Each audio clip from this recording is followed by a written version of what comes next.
bestes, j'espère que vous allez bien. Et je suis désolée pour cette troisième partie de tier list. J'avais pas prévu que ça prenne 3 parties, mais cette fois-ci je vous promets que c'était la dernière parce qu'il ne me reste plus que 2 animés, dont un qui est vraiment très court, que tout le monde connaît très certainement. Bah, c'est sûr en fait, je suis sûre que vous connaissez. C'est pas possible que vous connaissez pas. Mais bref. Et un deuxième que je suis en train de regarder actuellement et que je n'ai pas fini de regarder. Et à vrai dire, les deux sont un peu mêlés parce que j'ai commencé à regarder le deuxième qui est long vers le début de l'année. Et j'ai regardé avec ma famille, l'autre animé. Et du coup, je suis toujours en train de regarder le plus long des deux. Je garde le suspense jusqu'au dernier moment. Donc oui, c'est reparti. Courage les bestes, on a presque fini. Ah là là. Et donc, ce petit animé court dont j'aimerais vous parler, que j'ai regardé avec ma famille, c'est un animé qui ne dure qu'une heure. Vous avez très certainement entendu parler de cet animé, notamment parce que l'animation, les paysages sont très beaux, et parce que c'est un animé qui est vraiment bien, je trouve.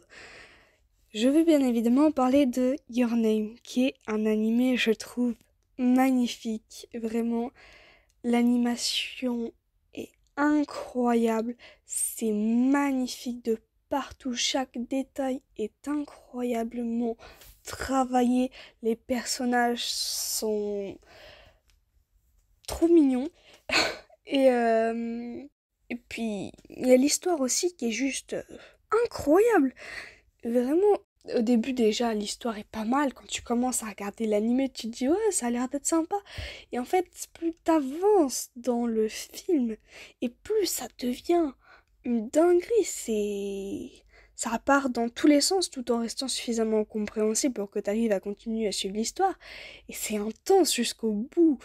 Non, vraiment, cet animé, il m'a vraiment beaucoup plu. Il a beaucoup plu aussi à ma famille. Mon seul regret, c'est de l'avoir regardé en VF au lieu de le regarder en VO sous-titré français, comme je le fais habituellement. Mais forcément, avec ma famille qui parle à peine un mot de japonais, et ça, c'est seulement pour mon frère. Parce que mes parents, franchement, ils sont pas vraiment dedans, quoi. Japonais, wow. Voilà, quoi. Et donc, je vais pas trop m'enfoncer dans les explications, il faut vraiment que vous le voyez. Celui-ci, c'est un de ceux que je recommande vraiment, vraiment, vraiment beaucoup. Il est juste magnifique. Vraiment, c'est une dinguerie au niveau de l'animation, au niveau des personnages, de l'histoire. Et vraiment, le dénouement, il est juste explosif en fait, il est vraiment bien. Donc je vous le conseille, c'est un anime qu'on peut parfaitement regarder en famille, qui est très sympa à regarder. Il doit durer entre 1h30 et 2h, je me souviens plus du temps exactement, donc c'est assez court à regarder. À peu près le même temps qu'un film normal, donc non, vraiment cet anime il m'a vraiment beaucoup plu. Et du coup pour le coup j'hésite entre Les Incroyables Pépites et Franchement Bien. Et je pense que vu que c'est un film, j'ai pas eu autant d'attachement que pour les autres qui sont plutôt en série, mais franchement il est waouh. Donc non, franchement, juste pour l'histoire, l'animation, les persos, tout, je pense que vraiment je le mettrais dans Les Incroyables Pépites parce qu'il vaut franchement le coup d'être vu. Celui-ci, il est juste magnifique comme animé. Je le recommande à tout le monde, franchement. Il peut être vu par à peu près n'importe qui, il n'y a pas de sang. Les couleurs sont vives et lumineuses et franchement, autant au niveau de l'histoire qui est hyper bien construite, qui est hyper belle, hyper touchante, et autant au niveau du visuel, franchement, c'est un anime que je recommande. Donc voilà, on en a fini avec Your Name. Et je dois maintenant vous annoncer une mauvaise nouvelle avant de passer à l'anime suivant. J'ai commencé un nouveau manga dans la semaine, donc du coup on en rajoute un troisième, mais j'essaierai de faire très rapidement du coup pour les 2 derniers. Mais je vous jure que ce sera les derniers parce que j'aurai fini la partie 3 et potentiellement je ferai une partie 4, mais bien après, genre pour les 300, 400, je sais pas trop quoi, abonnés. Et seulement si vous voulez, genre si ça vous a vraiment fait chier, surtout n'hésitez pas à me le dire, je le referai pas, voilà, je m'arrête du coup après celui que je suis en train de lire en ce moment, enfin que j'ai fini parce qu'il est assez court comme Your Name, c'est un film qui dure qu'une heure. Et donc j'ai lu tous les premiers mangas jusqu'au tome 4 et puis après j'ai pas eu la patience d'attendre que le CDI rouvre le lundi matin. Donc du coup je suis allée directement voir les scans sur Anime-sama. Oui je sais, je ne suis pas patiente. Enfin bref, donc maintenant on passe au prochain animé. Un prochain animé qui est poursuivi par pas mal de préjugés alors qu'en vrai Il est pas mal. C'est un shoujo. Donc forcément tout le monde dit ah machin c'est pour les petites filles, moi je vais pas regarder ça, franchement c'est gnangnan les shoujo. Alors oui, Sailor Moon est un animé un peu gnangnan parfois sur les bords, mais il est toujours très drôle. Il y a plein de morale, souvent au niveau de l'amitié. Ça nous apprend à compter les uns sur les autres, que le travail d'équipe c'est bien. Il y a plein de morale partout dans l'animé. Et c'est un animé long. Une des raisons, et d'ailleurs je crois que c'est à peu près la seule, pour laquelle je regrette d'avoir commencé l'animé, et c'est aussi pour ce genre de raison que je regarderai pas des animés comme Naruto, One Piece, Dragon Ball, excusez-moi pour les fans de ces animés en question, mais j'essaye de pas trop avoir des trucs trop longs, parce que sinon au bout d'un moment, ça finit par me saouler, voilà. Donc, pour potentiellement celles et ceux qui voudraient se lancer dans Sailor Moon, c'est un animé qui est quand même assez vieux, il commence à dater, je sais pas trop de quand il date, mais il est quand même assez vieux par rapport à Demon Slayer, MHA, Naruto et compagnie. Je crois qu'il est à peu près la même génération que Dragon Ball, à peu près. Quoique Naruto, en vrai, quand on regarde, ça fait longtemps que ça existe aussi, mais peut-être pas autant que Dragon Ball et Sailor Moon. Mais Sailor Moon, vraiment, c'est un animé qui est très long à regarder, puisque je ne sais pas comment ça se découpe pour Dragon Ball, mais les animés, habituellement, ça se découpe en saison de entre 12 et 20-30 épisodes, je sais pas trop. Et là, Sailor Moon, c'est 8 saisons au total, donc 5 saisons principales, plus 3 saisons cristal. Je sais pas encore ce que c'est, pour l'instant j'en suis qu'au milieu de la saison 3, presque à la fin même, j'en suis aux 2 tiers de la saison 3. Et chaque saison se découpe en une quarantaine d'épisodes. Et ouais, dans la première saison, 46 épisodes.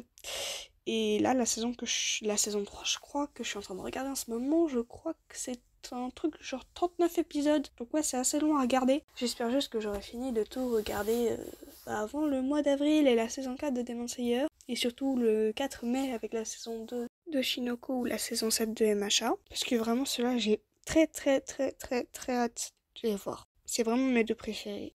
Donc pour ceux qui connaîtraient pas Sailor Moon, très rapidement, c'est l'histoire d'Usagi Tsukino, une adolescente qui est en 4e, si mes souvenirs sont exacts, pleurnicheuse, paresseuse, plutôt nulle à l'école, gourmande, fan de jeux vidéo, enfin, pas l'élève modèle non plus, mais une adolescente assez lambda, limite mauvaise élève, et un jour elle aide une petite chatte noire avec un croissant de lune jaune, recouvert par des pansements, qui se faisait harceler dans la rue par des enfants, enfin, des enfants qui jouent, quoi, des enfants de primaire tout petits, ça fait vraiment ce qu'il fait à cet âge-là. Bref, et le soir même, le chat se retrouve dans sa chambre. Donc ce chat, qui s'appelle Luna, qui du coup devient l'animal de compagnie de la famille Tsukido. Et donc Luna annonce à Usagi qu'elle est une Sailor guerrière, pour être plus précise, Sailor Moon. D'où le nom de l'anime, bien évidemment.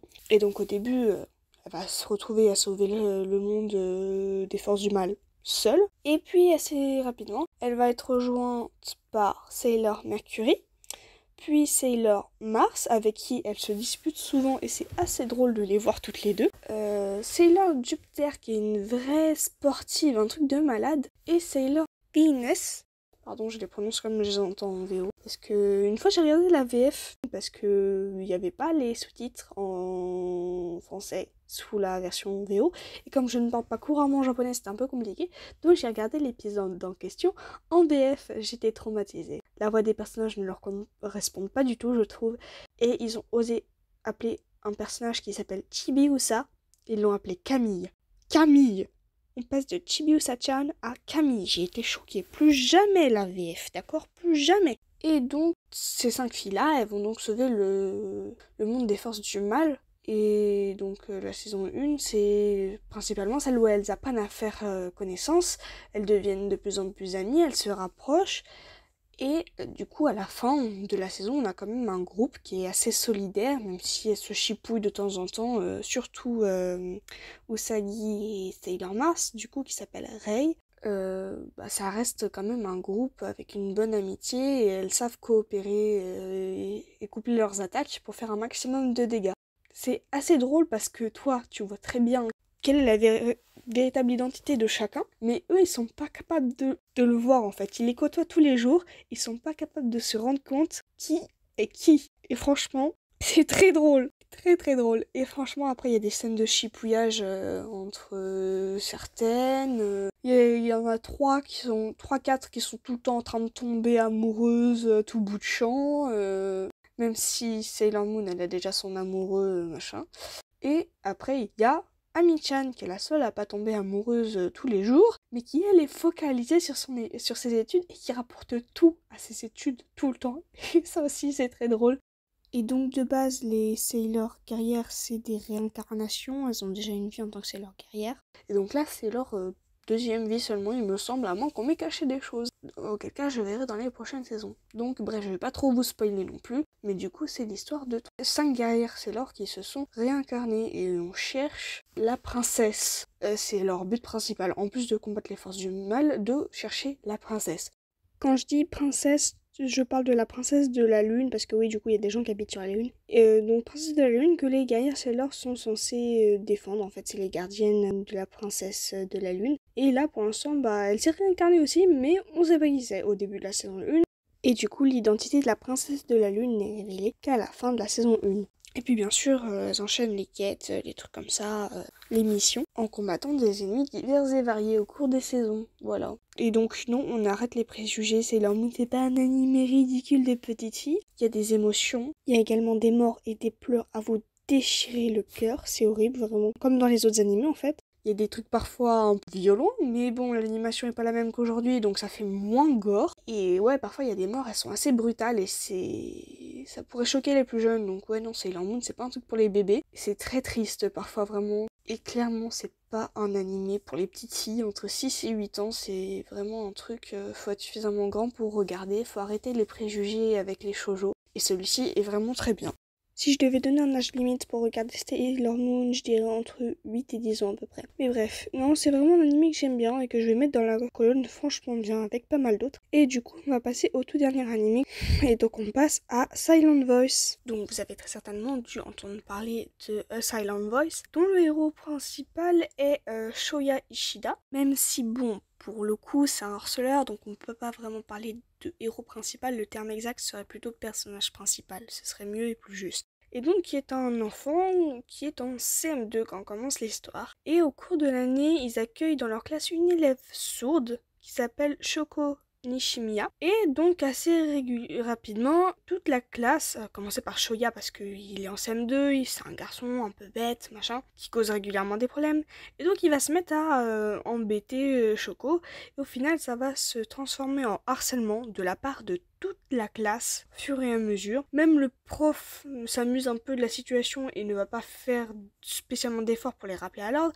Sauf qu'un jour, casse encore une fois la fois de trop les appareils auditifs de Shoko, qui sont hyper chers, forcément les appareils auditifs pour les malentendants c'est hyper cher, et donc le directeur va donc chercher à savoir qui a cassé les appareils auditifs de Shoko, et donc toute la classe, y compris le prof, va pointer Shoya du doigt, tout le monde va lui tourner le dos, et le harcèlement va se retourner contre Shoya. Et Shoko, elle va être transférée dans une nouvelle école, parce qu'ayant été harcelée dans celle-ci, on peut comprendre qu'elle a envie de changer d'école, la pauvre. Et donc quelques années plus tard, lui, il en a marre de sa vie, tout le monde le harcèle de partout, il est tout seul, les gens n'ont strictement rien à faire de lui. Et donc, il lui vient l'idée de mettre fin à ses jours. Donc, il prend de l'argent pour sa mère, une somme assez importante, il me semble, et il va essayer de retrouver Shoko pour s'excuser pour cette année passée sous le signe du harcèlement. Et le problème, je sais pas vraiment si on peut parler de problème, mais bref, quand il s'excuse, en fait, ils se rapprochent, ils deviennent de plus en plus potes, et Shoya oublie petit à petit l'envie de se suicider. Quand il rentre le soir même, il se fait engueuler par sa mère, forcément.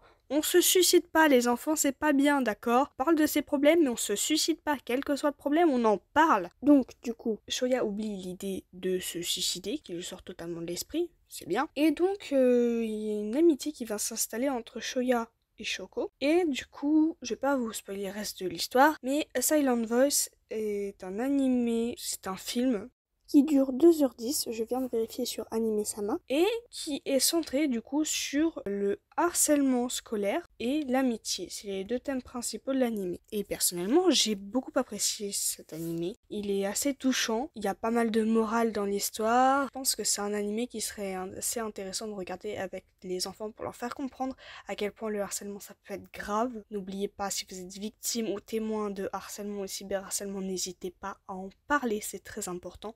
Ça peut conduire à des faits très graves comme de l'automutilation ou pire, un suicide. Et la victime peut se sentir très mal et mettre fin à ses jours. Donc si jamais vous êtes témoin ou victime de cyberharcèlement, non. Parle surtout les enfants. Enfin, les enfants, je sais pas pourquoi je vous appelle comme ça parce qu'on a tous à peu près le même âge sur YouTube. D'ailleurs, si vous avez, j'imagine, moins de 10-12 ans, qu'est-ce que vous foutez là? C'est hyper dangereux les réseaux sociaux. Faites bien attention à vous et au genre de contenu bizarre sur lequel vous pourriez tomber. Bref, donc du coup on a fini tout ça. Je rajouterai pas d'animé. Potentiellement, si vous voulez une 4e partie, demandez-moi, mais pour l'instant, j'ai pas d'autres animés ou mangas à venir sur ma liste d'attente. Enfin, du moins pas tout de suite. J'ai peut-être My Dress Up Darling, qui a l'air sympa. Je pourrais regarder plus tard, mais pour l'instant, il faut déjà que je finisse Sailor Moon. Comme on est en 2024, je vais avoir un tas de trucs à regarder. Saison 7 de MHA, saison 4 de Demon Slayer, saison 2 de Shinoko, etc., etc. C'est déjà pas mal de trucs à regarder. Et donc du coup, puisqu'on en est à parler des animés que j'ai vus, vous avez eu quel animé par rapport aux avis que j'ai donnés sur ces animés-là? Qu'est-ce que vous me conseillez? Et surtout, avant de vous laisser, dernier mot, si jamais vous êtes, je le répète, j'ai peut-être l'air d'une vieille qui radote, mais si jamais vous êtes victime ou témoin de cyberharcèlement ou de harcèlement, n'hésitez surtout pas à en parler. Si ça peut vous aider, dites-vous qu'en en parlant, vous pouvez peut-être sauver des vies, comme les super-héros dans MHA. Voilà, donc surtout, on n'hésite pas à en parler à une personne qui a suffisamment de pouvoir pour faire quelque chose. Un adulte, l'infirmière scolaire, ça peut être la directrice, un professeur en qui vous avez confiance, un camarade plus grand, les parents, plein de trucs, mais parlez-en, surtout c'est très important. Voilà, bisous, portez-vous bien, je vous souhaite plein de bonheur, plein de joie, de la bonne santé à vous et à tous vos proches. Et puis, gros bisous les bestes, à la prochaine.